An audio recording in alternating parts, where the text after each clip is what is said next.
நண்பர்கள் அனைவருக்கும் வணக்கம்.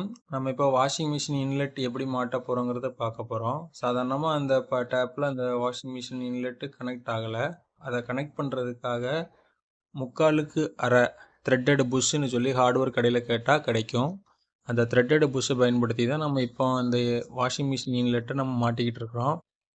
வீட்டில் ஒரு மங்கி ஸ்பேனர் இல்லைன்னா கட்டிங் பிளேயரு ஏதாவது இருந்தாலே போதும், நீங்கள் மாட்டிடலாம். அந்த 3/4க்கு அரை புஷ்ஷில் டஃப்லான்லாம் அடித்து இப்போ நம்ம அந்த இன்லெட்டை மாட்டியாச்சு. தெரியாதவங்க தெரிஞ்சுக்குங்க. வீடியோ பிடிச்சிருந்தா லைக் பண்ணுங்கள், கமெண்ட் பண்ணுங்கள், ஆதரவு கொடுங்க. நன்றி, வணக்கம்.